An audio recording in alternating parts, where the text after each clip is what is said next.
Hoy vamos a hablar de este libro, Victorias desconocidas del Ejército Mexicano, personajes y batallas de la historia militar nacional, escrito por Antonio Campuzano Rosales. Este es uno de esos raros libros de historia donde se narran las victorias del Ejército Mexicano. Hay un mito histórico en donde dice que los mexicanos somos malos para la guerra porque hemos perdido todas las guerras. Y eso en cierto sentido es cierto, pero no del todo.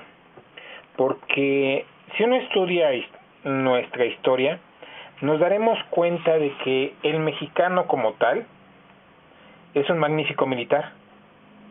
Pero como se decía desde la Primera Guerra Mundial, ¿de qué sirve un ejército de leones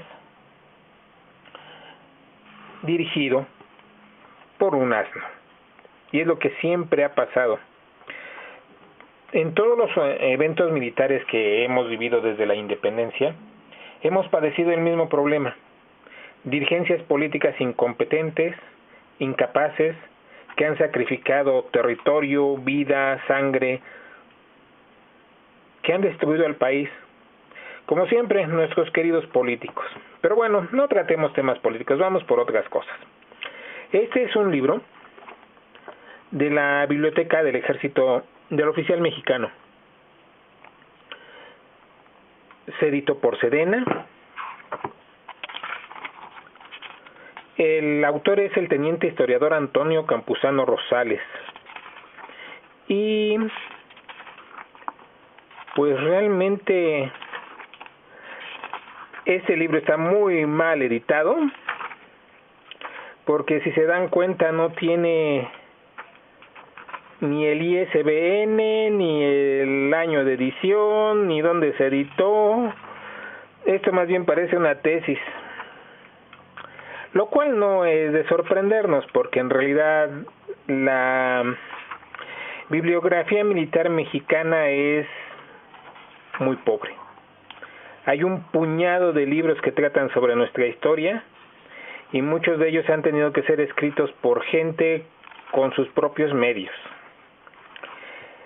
La historia militar mexicana es uno de los pedazos de la historia más descuidados que hay en México. Pero bueno, empecemos con esto. Este libro está dividido en varios capítulos en los cuales se narra cada uno de ellos la historia de un combate que hizo victoriosamente el ejército mexicano. Primero, el generalísimo Ignacio Allende y la batalla del Monte de las Cruces, donde realmente se destruyó a lo que podría llamarse el ejército colonial español, porque en realidad no era un ejército. Y si Hidalgo hubiera seguido después de esa victoria sobre la Ciudad de México, México se hubiera independizado en 1810 y no hubiéramos tenido esos 11 años de sangrado. Pero bueno, esos 11 años de sangre, de batallas y de sufrimiento. Pero bueno, eso es otra historia. Segundo capítulo, el general Santana y la reconquista española de 1829. Héroe de Tampico o traidor a la patria. Santana es una figura controversial para todo historiador. Recuerdo haber leído un libro norteamericano en donde se recopilaban algunas de las entrevistas y de los datos históricos que se tenían en ese momento, en donde se aseguraba que Santana había colaborado con los norteamericanos, informándoles todo, absolutamente todo, rutas, posiciones del ejército, fuerza, mandos, todo, para hacer que el gobierno volviera a caer en sus manos. Santana no se medía, como la mayoría de los políticos, en vender a su patria por tener un poco de beneficio personal. Capítulo 3. El subteniente José María Torres. Presencia del Colegio Militar en la toma del Álamo, Texas. 1836. Se inicia una tradición de lealtad heroica. Es poco conocido que el ejército mexicano ha derrotado sistemáticamente al ejército norteamericano en batalla. El problema es que casi siempre se ha perdido la guerra, pero como toda guerra, esta no solamente tiene un componente militar, sino uno muy fuerte político, y es ahí donde se ha perdido. Capítulo 4. El ejército mexicano y su campaña militar contra William Walker, filibustero profesional. Ay, las historias que hemos tenido que ver y cómo se vuelven a repetir. Fue precisamente por este problema, por los filibusteros profesionales, que se prohibió a los extranjeros poder poseer tierra mexicana, y más en las costas. Y ahora volvemos a ver a muchos norteamericanos comprando terrenos de costa, cercándolos y diciendo que prácticamente es su propio territorio y no el territorio mexicano. Pero bueno, la historia se repite y tenemos que volver a pagarla. Eso pasa por no aprender historia. 5. El general Porfirio Díaz y la batalla de la Carbonera.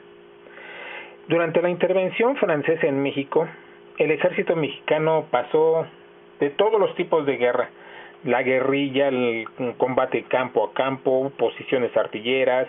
Bueno, toda la campaña desde el norte hasta Querétaro fue un manual de texto para aprender, pero prácticamente todo está desconocido. Capítulo 6. El coronel Joaquín Terrazas y la guerra Apache, el héroe de 3 castillos. Pensar que durante más de medio siglo, no, de hecho creo que fue un siglo completo, el ejército mexicano, o lo que se decía el ejército mexicano, porque eran a veces destacamentos del tamaño de un pelotón, sin paga, sin armamento y sin apoyo prácticamente, tuvieron que enfrentarse a los apaches en una guerra que llevó años. Los generales Villa y Obregón en las batallas de Celaya, Ocaso del Centauro del Norte y Trueno del Rayo de la Guerra. Obregón y Villa son un caso único en la historia militar mexicana. Ninguno de los dos era militar profesional y realizaron algunas de las campañas militares más grandiosas que se han visto en la historia. Villa tenía un sentido táctico innato y Obregón era un genio. De hecho, Obregón jamás perdió una batalla. Y la batalla de Celaya fue, en todos los sentidos, una batalla moderna, que si hubieran aprendido de ella los británicos o los franceses, jamás hubieran tenido que pagar con sangre durante la batalla del Somme. Capítulo 8. La entrada de México a la Segunda Guerra Mundial, el hundimiento del barco Potrero del Llano. Bueno, en este capítulo es más bien un análisis histórico de lo que pasó para que México entrara en la Segunda Guerra Mundial.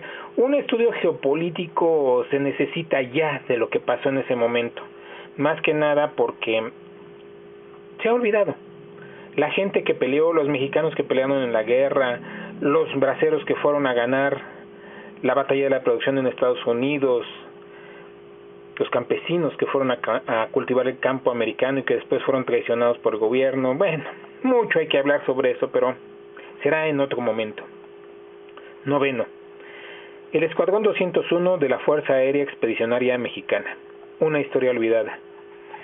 El Escuadrón 201 merece un punto y aparte en todo sentido. Es la única vez que una fuerza mexicana ha ido a combatir al extranjero. Y no solamente ha ido a combatir al extranjero, sino lo ha hecho con el equipo militar más moderno de su época, con el entrenamiento táctico más moderno de su época y con los pilotos entrenados de una forma tan excelente que podían realizar todo tipo de misiones con ese tipo de aparatos. Y todo eso ya se olvidó.